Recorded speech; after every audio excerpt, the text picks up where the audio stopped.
So if you are allowed to represent yourself in this case, sir, you will not have attorneys assisting you. If I let them withdraw, they're gone from this case. Do you understand that? I think I will probably be better served representing myself. The state of Wisconsin has spent more than a week presenting its case against Darrell Brooks. He's accused of killing 6 people and wounding dozens more at the Waukesha Christmas Parade last year. Now we are going to look at some of the wildest moments in the trial where Brooks was removed from the courtroom for outbursts. I'm Angenette Levy, and welcome to Law and Crime's Sidebar podcast. Darrell Brooks, of course, as we've been telling you, is representing himself. He claims that he is a sovereign citizen, meaning that he's not subject to the laws of the United States. And he has been removed from the courtroom several times. Every day, it seems like we don't know what we're going to get with him. Now, Brooks faces more than 60 counts, including 6 intentional homicide charges. He is accused of driving his red SUV into that parade last November. The 6 people who were killed are Jane Coolidge, 8-year-old Jackson Sparks, Wilhelm Halspel, Tamara Durand, Leanna Owen, and Virginia Sorensen. Many, many more people were injured. On Tuesday of this week, Brooks called Juan Marquez to testify for him in his defense case. He was actually called out of order because there was an interpreter on hand to help translate his answers for the court and for the jury. Juan Marquez was injured, so was his son, and Brooks repeatedly objected throughout Marquez's testimony. And you had torn ligaments? Objection leading. Overruled. You say that in the question before? Sí. Yes. And were those both in the same leg? Objection leading. Sí. Sorry, Yes. overruled. If we Of course. just wait when there's an objection. I'm overruling it. It's relevant. It's not leading. The witness's answers may stand. I mean, yeah, you overrule every objection. And the jury will disregard the additional commentary made by Mr. Brooks at this time. Judicial misconduct at its finest. And which leg was that, sir? Objection, action, answer. Overruled. You may answer. Voy a contestar la pregunta. El pie izquierdo. My left leg. Did you have to have surgery on that leg? Objection leading. Overruled. Sí.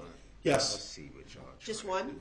Nada más una cirugía. trying to give me. Dos. 2.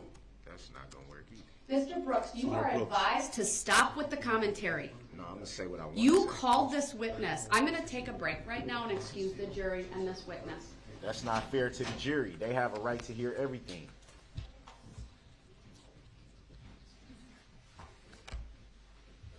I'm not finna sit here and let you fix the trial because you don't want to tell the truth to the jury. Mr. Brooks, please stop. No, there ain't no please. You are nothing. being disruptive. Ain't You no are being please, nothing. disrespectful. You always The gonna witness find may some step reason to down. say somebody's being disruptive because they want the truth to be out there. Man, quit it. You're supposed to be the Mr. judge. Brooks, I'm advising you that continued interruptions will result in you forfeiting your right to be present and in this under courtroom. what law and during fact can you do that? Illinois versus Allen. Okay, sir. but the fourth option that you made up, that's not even in the law? Mr. Because Brooks, you can't do that. I need to make a By law, you ruling. can't do that. I need to And make you a know you finding. can't. All right, I'm going to excuse everyone. Mr. Brooks is being removed from the courtroom. He will continue in the neighboring courtroom. Please make sure he has his objection signed and a pad of paper. Now, after spending some time in the other courtroom where Brooks has spent some time during this trial, he was eventually allowed to come back into the main courtroom. The court is going to continue with the direct examination by the state of Detective Carpenter. I would like you to come back to this courtroom. Are you willing to conduct yourself consistently with the decorum and respect inherent in the concepts of courts and judicial proceedings? I didn't do anything to be held in contempt in the first place. So are you willing to abide by the rules of decorum and civility I would direct your attention to SCR Chapter 62, which has been provided to you previously. Does that say anything in there about me being held in contempt? That does not, no. So why have I been held in contempt? I didn't hold you in contempt, sir. You are simply in a different courtroom based upon your disruptive behavior. I'm giving you the has not been disruptive. I've put my findings on the record, sir, and the record stands in that regard. I'm giving you the opportunity, if you can, indicate to this court that you will conduct yourself with courtesy and decorum. Are you willing to do that, sir? Is Your Honor willing to tell me why I've been held in contempt? Now, you may recall at the beginning of this trial, back on Friday, October 7th, Darrell Brooks had a COVID test, and there was some discussion about that. And Judge Jennifer Doro wanted to know the results of Darrell Brooks's COVID test. But Brooks didn't want that read aloud in the courtroom. So Judge Doro had him removed, sent to that other courtroom, and then she read the test results. So that the test result could be obtained, and if necessary, by reasonable force. It's my understanding there was some type of situation or altercation between Mr. Brooks and the deputies. Ultimately, though, I think he was taken into the bullpen. He was brought back out, but it was very clear to me that he was upset. I think understandably so, but I needed to make a record of what was being done, including that I have obtained the test result, so there's an accurate record in this case related to the motion that was raised previously by Mr. Brooks. I want Mr. Brooks to know that I am not removing him from when the jurors are brought back in. It was just simply because he was upset. He was very loud when I walked into the courtroom before going on back on the record. He was yelling about his constitutional rights being violated.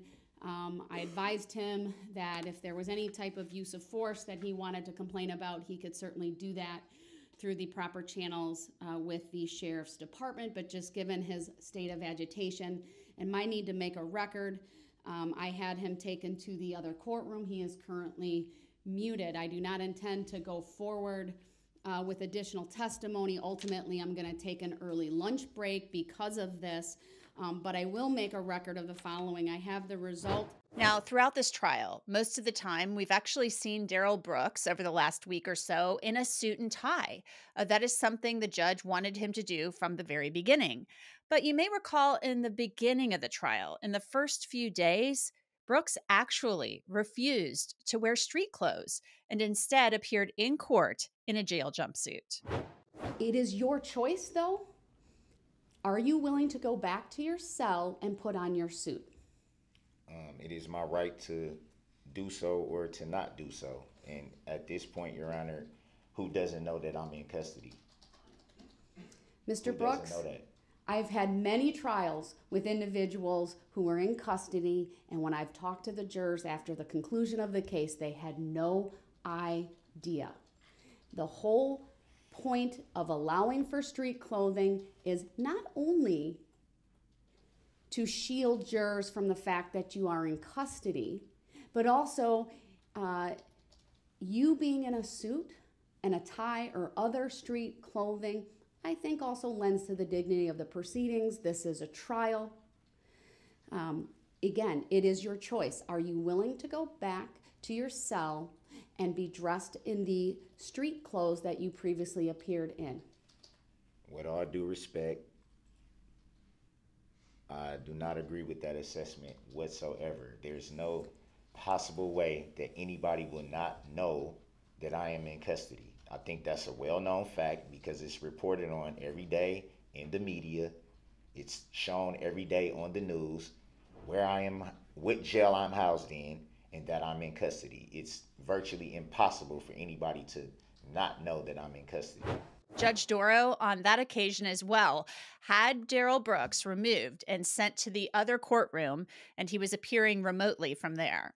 All right, we are back on the record. Appearances are as they were before. I need to make a record that at 8:42 a.m. this court ordered Mr. Brooks be removed from the courtroom due to repeated interruptions and disruption with the court.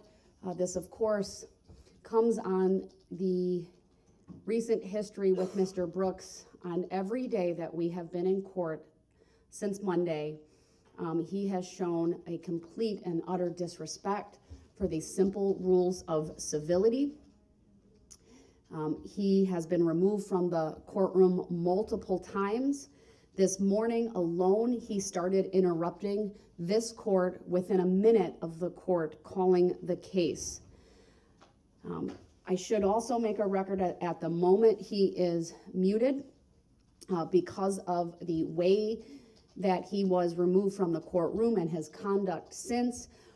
I have been given just a bit of information about it. I will advise everyone that I have required that the Sheriff's Department file a written report with the court regarding Mr. Brooks's conduct. I'm told that he would not sit down while in this courtroom in order to have the shackles removed so that he could be taken to the other courtroom, that he was resisting, that at one point he took off a shoe and it appeared to the deputies that he was going to throw the shoe. So those are some of the strangest and wildest moments so far from the trial of Darrell Brooks in Waukesha County, Wisconsin. He is expected to present his defense case this week. He had said he wanted to call a total of 13 witnesses. He really had his heart set on the number 13 for the number of witnesses. And at this point, we have no idea whether or not Darrell Brooks is going to testify in his own defense. And we don't know if that means if he did, if he would get up on the stand and just give a monologue of sorts. So stay tuned. We'll just have to wait and see. And that's it for this edition of Law and Crime Sidebar podcast. It is produced by Logan Harris, Michael Deininger, and Sam Goldberg. Bobby Szoke is our YouTube manager. Kiara Bronson does our social media, and Alyssa Fisher handles our bookings. You can download and listen to Sidebar on Apple, Spotify, Google, and wherever else you get your podcasts. You can, of course, as always, watch it on Law and Crime's YouTube channel. I'm Angenette Levy, and we will see you next time.